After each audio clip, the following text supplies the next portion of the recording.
Alhamdulillah ikhwan sekalian, pada kesempatan yang baik ini di sini kita akan kembali melanjutkan pembacaan kitab Al-Fiqhul Muyassar. Sudah masuk pada Al-Mas'alatus Tsaniyah, permasalahan yang kedua atau pembahasan yang kedua pada bab yang ke-9 ini, yaitu al-asya'ul lati qamat dalilu 'ala najasatiha. Segala sesuatu yang telah tegak dalilnya alan najasatiha, yang menunjukkan hal-hal tersebut adalah sebagai sesuatu atau perkara-perkara yang najis. Maka ikhwan sekalian, pada masalah yang pertama kita sudah bahas terkait dengan definisi najis, yaitu ta'rifun najasati, yaitu definisi najis, yang dimana dikatakan bahwa najis adalah kullu ainin, segala zat mustaqadzaratin, yang menjijikkan, yang jelek, yang kotor. Amara syari', yang syariat agama kita memerintahkan bijtinabiha, untuk menjauhinya. Kemudian ikhwan sekalian juga kita sudah jelaskan terkait dengan dua jenis najis, yaitu najasatun ainiyah, segala sesuatu yang memang zatnya dia najis, seperti air kencing, kemudian tinja, sehingga tidak ada jalan dibersihkan, tidak bisa dibersihkan dengan cara apapun, karena memang zat sesuatu itu adalah dia najis. Kemudian yang kedua adalah najasatun hukmiyah, yaitu sesuatu itu dihukumi najis karena dia bersentuhan dengan najis. Contohnya pakaian kita, tubuh kita, atau tempat yang dimana kita akan lakukan sholat ibadah, karena ada najis di situ, maka tempat itu, pakaian tersebut dihukumi najis. Tapi pada asalnya sesuatu itu adalah dia suci, ya. Maka selama dia dibersihkan, maka dia kembali suci. Itulah disebut dengan najasatun hukmiyah, sesuatu yang dihukumi najis karena dia bersentuhan dengan sesuatu yang najis. Kemudian ikhwan sekalian, dijelaskan juga terkait dengan pembagian najis, yaitu yang pertama adalah najasatun mughalladah, najis yang tebal. Kemudian najasatun mukhaffafah, najis yang ringan, yang tipis. Kemudian najasatun mutawassithah, najis yang pertengahan. Contoh-contohnya sudah kita sebutkan pada pertemuan sebelumnya. Sekarang al-mas'alatus tsaniyah, permasalahan yang kedua adalah al-asya'ul lati qamat dalilu 'ala najasatiha, segala sesuatu yang telah tetap pendalilannya bahwa sesuatu itu adalah najis. Maka di sini ikhwan sekalian akan diuraikan dari bentuk-bentuk najis yang sudah dibahas sebelumnya. Maka di sini ikhwan sekalian disebutkan poin yang pertama, yaitu baulul adamiyah. Baulul adami, yaitu kencingnya manusia. Kemudian wa azaratihi, begitupun dengan tinjahnya atau kotorannya, wa qaihi, begitupun dengan muntahnya.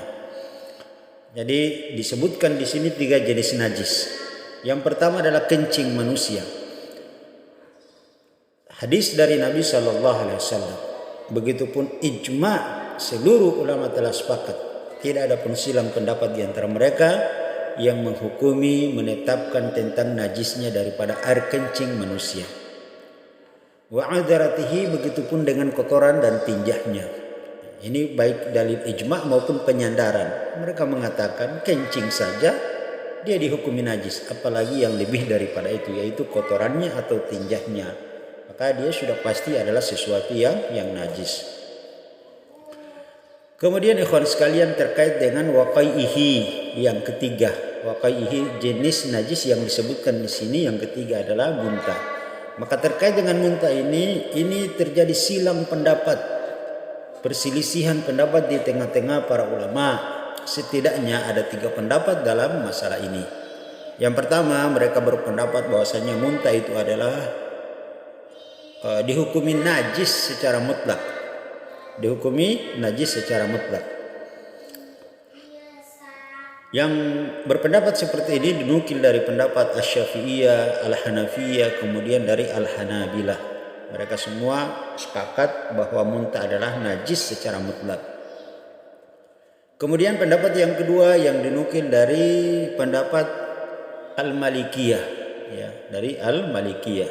Mereka berpendapat bahwasannya jika saja sesuatu yang keluar dari muntah itu sudah berubah, tidak lagi berbentuk makanan, maka dia dihukumi najis. Tapi kalau yang keluar dari muntah itu masih berbentuk makanan, misalnya seorang ketika dia makan nasi, keluarnya nasi, dia muntah keluarnya nasi. Seseorang makan sayur, ketika dia muntah keluarnya sayur. Seseorang makan daging, ketika dia muntah keluarnya daging. Maka hal seperti ini tidak dihukumi najis karena dia belum berubah dari bentuk asli yang dia makan sebelumnya. Kemudian ikhwan sekalian, pendapat yang ketiga terkait muntah adalah yaitu yang mengatakan bahwa muntah itu bukanlah najis. Dan ini pendapat dinukil dari Imam Ibnu Hazm. Kemudian pendapat ini dinukil dari pendapat Imam Asy-Syaukani. Kemudian pendapat ini dinukil dari pendapat Syekh Al-Albani rahimahullah. Mereka mengatakan bahwasanya muntah itu bukanlah sesuatu hal yang najis. Kemudian dilanjutkan illa baulu, kecuali kencingnya sobiyan, anak bayi laki-laki, alladzi yang lam ya'kulut ta'am, dia belum mengkonsumsi makanan, ya. Fayaktafi birasyihi, maka dia cukup hanya diperciki dengan air saja. Artinya di sini dibedahkan ya, kalau yang tiga di atas itu jenis najis mutawassithah. Jenis najis mutawassithah, maka dia wajib untuk dibasuh, yaitu kencing orang yang sudah dewasa, begitupun tinjahnya dan muntahnya, dia najis mutawassithah yang wajib untuk dibasuh. Adapun kencingnya anak kecil yang dia belum mengkonsumsi makanan, maka dia dikategorikan sebagai najis mukhaffafah, najis yang ringan, sehingga wayaktafi birasyihi, dia cukup hanya diperciki dengan air saja cara membersihkannya. Li hadithi Ummu Qais, berdasarkan hadis dari Ummu Qais binti Muhsan, ya, Ummu Qais binti Muhsan, annaha, bahwasanya dia Ummu Qais binti Muhsan ini acat, telah datang bibnihi, dengan membawa anaknya, laha sagirin, anak kecilnya, lam ya'kulit ta'am, anaknya ini dia belum mengkonsumsi makanan, ila Rasulullah sallallahu alaihi wasallam, datang berjumpa dengan Nabi sallallahu alaihi wasallam. Fa ajlisuhu fi hijrihi, maka anak kecil ini tadi ajlisuhu, didudukkan, fi hijrihi, di atas pangkuan Nabi sallallahu alaihi wasallam. Fabala ala saubihi, maka anak kencing tadi ini ikhwan sekalian, dia kencing, ya, dia kencing di pakaiannya Nabi sallallahu alaihi wasallam. Maka begitu kencing, fada'a, maka Nabi meminta, bima'in, yaitu Nabi minta air, fanadhuhu, maka Nabi kencing tadi cukup diperciki saja dengan air, ya, cara membersihkannya cukup diperciki dengan air. Walam yaksiluhu, dan Nabi tidak mencuci dari pakaiannya secara menyeluruh, tapi hanya dicuci di mana tempat terkena kencing tersebut dengan air. Begitulah cara membersihkan daripada kencingnya bayi anak laki-laki yang belum mengkonsumsi makanan. Amma baulul gulamil ladzi ya'kulut ta'am, adapun kencingnya anak laki-laki yang sudah mengkonsumsi makanan, wa kadza baulul jariyah, begitupun kencingnya bayi anak perempuan, fa innahu yaksilu, maka dia adalah wajib untuk dibasuh, ka baulil kabir, seperti kencingnya orang yang sudah dewasa. Maka di sini ya ikhwan sekalian dibedakan, ya, jadi kalau untuk kencingnya anak yang sudah mengkonsumsi makanan, bayi, tapi dia sudah mengkonsumsi makanan, dia tidak mencukupkan dirinya hanya dengan meminum ASI saja, maka dia sudah dimasukkan sebagai najis yang mutawassithah. Maka cara membersihkannya harus dengan cara dicuci.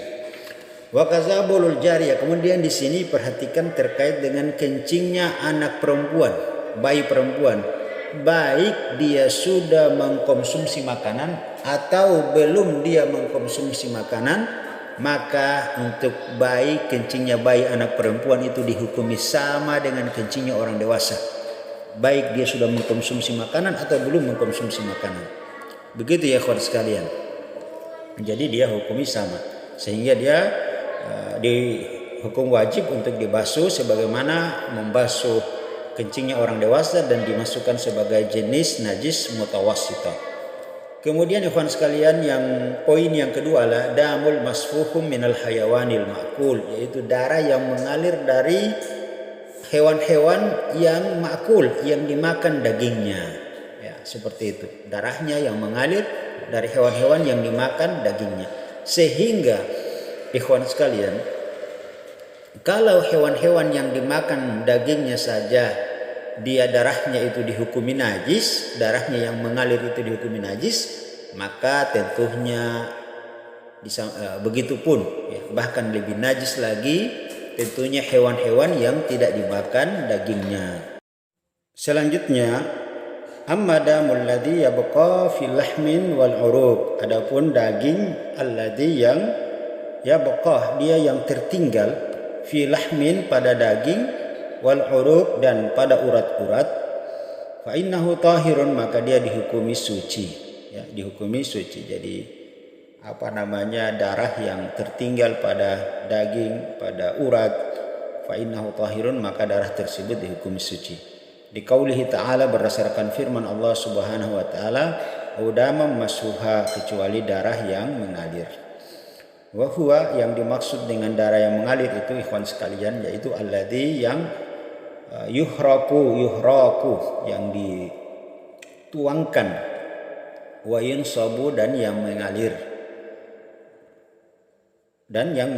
Jadi ikhwan sekalian, terkait dengan pembahasan darah ini, maka bagaimana kemudian pertanyaannya, darah yang mengalir dari tubuh manusia, apakah dia dihukumi najis? Maka secara umum kalau berdasarkan dalil-dalil ini tadi, maka dia masuk, ya. Hewan yang dimakan dagingnya saja darahnya yang mengalir dihukumi najis, apalagi dari misalnya binatang-binatang yang tidak dimakan dagingnya, mungkin salah satunya manusia, ya, mungkin salah satunya darah manusia. Walaupun pembahasan ini tentunya pembahasan yang agak sedikit rumit, yang harus membahas hal ini adalah orang-orang yang memiliki kapasitas ilmu yang sudah mereka lebih, karena Imam Ahmad bin Hanbal sendiri, beliau meneliti masalah darah, misalnya darah haid, nifas, dan istihadah itu selama 12 tahun. Ya, baru beliau bisa mengambil sedikit demi sedikit kesimpulan, dan beliau kemudian menuliskan di dalam kitab-kitab beliau. Maka ikhwan sekalian, karena ada beberapa riwayat, misalnya dari Abdullah bin Mas'ud, ya, kemudian kalau kita hadirkan riwayat ini, maka sudah bertentangan, menyelisihi apa yang dijelaskan di dalam kitab Al-Fiqhul Muyassar ini, yaitu Abdullah bin Mas'ud pernah menyembelih seekor unta. Ini riwayatnya sahih, ya, riwayatnya sahih. Kemudian di bajunya itu terkena percikan darah dan kotoran-kotoran hewan sembelihan dari unta tersebut. Maka begitu sholat ditegakkan, Abdullah bin Mas'ud tetap sholat dengan pakaian yang tadi itu. Dia belum sempat membersihkannya dari darah dan kotoran yang terkena pada pakaiannya. Jadi ini, ya, ikhwan sekalian. Begitupun misalnya dari Abdullah bin Abbas meriwayatkan bahasanya, kalaulah sekiranya darah itu adalah sebuah najis, maka ketika terjadi peperangan, betapa banyak peperangan yang dijalankan oleh para sahabat Nabi Sallallahu Alaihi Wasallam, kemudian ada dari mereka yang terluka, yang berlumuran darah pakaian dan tubuh mereka, maka begitu sholat ditegakkan, mereka sholat dengan pakaian-pakaian tersebut, dengan tubuh yang dalam kondisi bercucuran darah.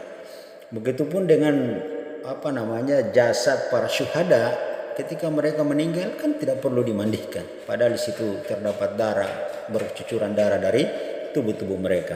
Maka ini ikhwan sekalian,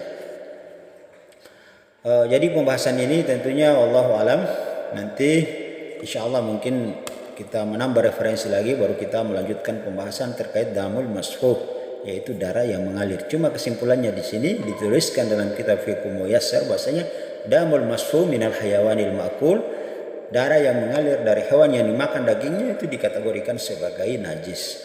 Kemudian yang ketiga, poin yang ketiga adalah baulun, yaitu kencingnya, waraus dan kotorannya, kullu hayawanin, segala hewan ghairi ma'kulil lahmi, yang tidak dimakan dagingnya.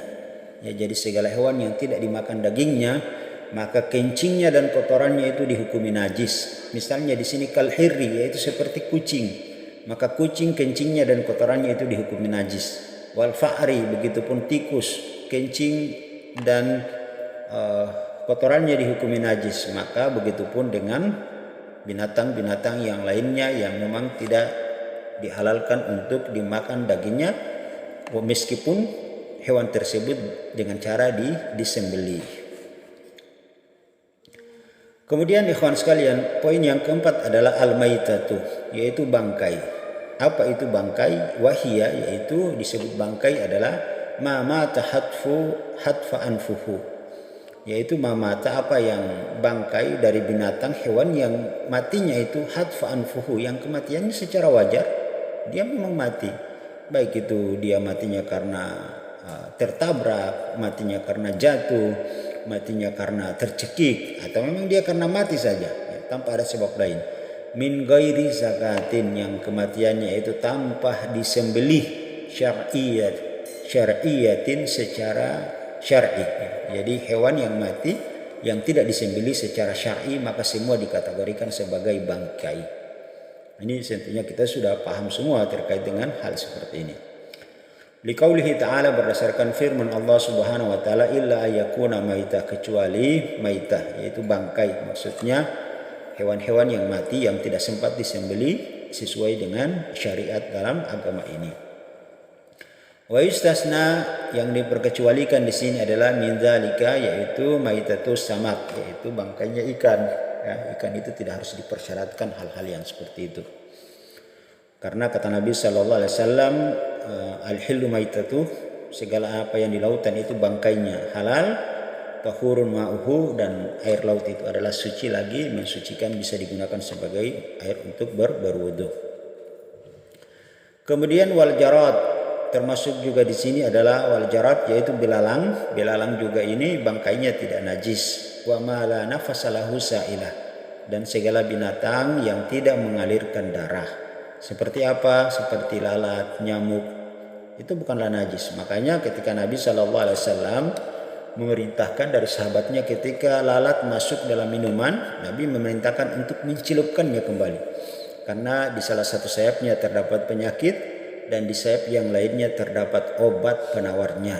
Maka dicelupkan, kemudian lalatnya diangkat, dibuang, baru kemudian diminum kembali. Kalau sekiranya dikatakan najis, maka tentu Nabi SAW tidak menyuruh sahabatnya untuk melakukan hal yang demikian. Kemudian ikhwan sekalian, fa innaha tahiratun, maka semua itu dikategorikan suci. Itu tadi ya, bangkai ikan, belalang, nyamuk, lalat, dan yang semisalnya, yang wa ma la nafasa lahu sailatan, yang kalau dia mati itu tidak mengalirkan darah. Kemudian ikhwan sekalian, yang kelima yaitu al-maziyuh, yaitu mazi. Apa itu mazi? Ini adalah salah satu cairan yang keluar dari kemaluan laki-laki maupun kemaluan perempuan, kemaluan depannya. Maka di sini dijelaskan ciri-cirinya bahwa sesuatu itu adalah mazi, yaitu wa huwa ma'un, dia adalah merupakan air, abyadun, ciri-cirinya dia berwarna putih, raqiqun, yang tipis, yang lembut, lazijun, yang lengket, yakhruju, yang keluar, indah, ketika al-mula'abati, seseorang itu dia bercendah gurau, bercumbuh dengan istrinya, au tadakkuril jima, atau seseorang dia memikirkan hubungan suami istri. Maka biasanya cairan itu keluar la bisyahwatin, tanpa disertai dengan syahwat, wala dafkin, kemudian pun keluarnya dia tidak memancar seperti air mani, wala ya'qubuhu futurah, dan juga kalau sudah keluar tidak diresai, tidak diakhiri dengan rasa capek, rasa lemas, sebagaimana air mani dia keluarnya dengan syahwat, dengan daf, dengan memancar, bil lazatin, dengan nikmat. Kemudian wala, dia ketika selesai dia keluar itu menyebabkan seseorang lemas. Itu bedanya ya. Warubbama la yahissu bi khurujihi, warubbama la yahissu, karena banyak la yahissu, mereka tidak merasakan bi khurujihi, keluarnya hal tersebut. wa huwa najisun, dia dikategorikan sebagai najis liqaulihi sallallahu alaihi wasallam, berdasarkan sabda Nabi sallallahu alaihi wasallam fi hadisi Ali, berdasarkan perkataan beliau kepada Ali bin Abi Thalib radhiyallahu anhum, tawadda, berwudulah kamu, wagsil dan mandi dan cucilah zakarak kemaluanmu, yakni minal mazi. Maksudnya, yang maksud di sini diperintahkan membasuh kemaluan beliau dari air mazi yang keluar. Walam yu'maru fihi bil ghusli, dan tidak diperintahkan wajib untuk mandi. Jadi kalau seseorang keluar mazi itu dia tidak wajib mandi ya, cukup dia membersihkan sebagaimana seorang baru selesai kencing, buang air kecil, maka begitulah cara membersihkan mazi. Takhfifan, sebagai bentuk keringanan, wa raf'an lil haraji, dan mengangkat kesulitan terhadap umat ini. Lianna, disebabkan ikhwan sekalian, mimma yashuqqul ihtiradu minhu, ini akan menyulitkan sekali ya kalau setiap keluar mazi kita harus kita harus diwajibkan mandi sebagaimana keluarnya mani, maka itu li'annahu mimma yashuqqul ihtiradu minhu, padahal itu sesuatu hal yang sulit untuk dihindari. Kita tidak mungkin menghindar hal-hal yang seperti itu, sering kali terjadi. Kemudian yang keenam yaitu al-wadi, yaitu wadih. Ini juga salah satu cairan yang keluar dari kemaluan depan, baik laki-laki maupun perempuan. Nah, apa perbedaannya antara mazi dan wadi? Maka wadi di sini juga disebutkan ciri-cirinya, yaitu wa huwa ma'un, dia adalah merupakan cairan, abyadun, yang putih, sakhinun. Nah, ini dia sakhinun. Kalau tadi raqiq, dia tipis, ini sakhinun, dia sedikit tebal. Yakhruju, yang keluarnya pun berbeda dari mazi. Wadi itu keluarnya yakhruju ba'dal baul, ketika seseorang dia baru habis buang air kecil.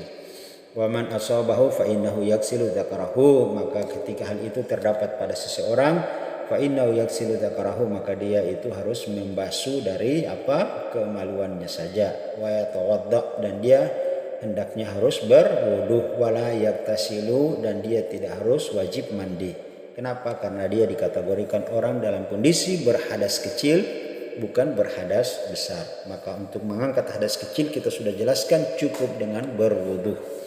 Beda untuk mengangkat hadas besar, ketika keluar mani maka harus diwajibkan seseorang mandi karena dia berada dalam kondisi berhadas besar. Kemudian ikhwan sekalian, yang ketujuh yaitu adalah damul haid, yaitu darah haid. Kama fi hadisi Asma binti Abi Bakar, berdasarkan hadis dari Asma binti Abi Bakar radhiyallahu anhuma, semoga Allah meridhai keduanya. Abu Bakar adalah salah seorang sahabat Nabi yang sangat mulia, salah seorang manusia terbaik, memiliki kedudukan nomor 2 setelah Nabi sallallahu alaihi wasallam, orang yang paling jujur dalam ucapan dan perbuatannya sehingga beliau digelari sebagai As-Siddiq. Kemudian anak perempuan beliau bernama Asma, salah seorang wanita terbaik dan telah dipilihkan oleh Allah Subhanahu wa taala sebagai istri Nabi sallallahu alaihi wasallam.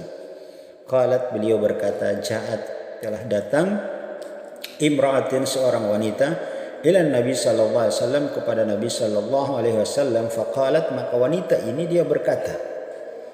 Ya, jadi ada wanita datang kepada Nabi sallallahu alaihi wasallam, kemudian dia berkata, ihdana, salah seorang dari kami, yusibu saubaha, pakaiannya itu telah tertimpa minad damil haid, telah terkena dari darah haid. Kaifa tasna'u, apa yang harus dia lakukan, apa yang harus dia kerjakan? Faqala, maka Nabi sallallahu alaihi wasallam bersabda, tahuttuhu, hendaknya dia mengeriknya, baik dia ngeriknya dengan batu atau dengan kayu. Tsumma takrusuhu bil ma, kemudian dia membersihkannya dengan air, mungkin dengan kukuhnya sambil dengan air dibersihkan hal tersebut. Tsumma nadhuhu, kemudian barulah setelah itu dia membasuhnya. Tsumma tusalli fihi, baru bisa dia salat dengan pakaian tersebut. Maka ini ikhwan sekalian terkait dengan damul haid, darah nifas, darah istikhadah. Ini insyaallah nanti kita akan bahas pada bab yang ke-10 ya, al-babul ashir, bab yang ke-10, fil haidi wan nifas, yaitu seputar haid dan nifas dan pun darah istikhadah. Kemudian ikhwan sekalian, al-mas'alatus salisa, permasalahan yang ketiga yaitu kaifiyatu tathirin najasati, tata cara membersihkan najis. Insyaallah nanti kita akan bahas pada pertemuan yang akan datang. Subhanakallahumma bihamdik asyhadu an la ilaha illa anta astaghfiruka wa atubu ilaik. Assalamualaikum warahmatullahi wabarakatuh.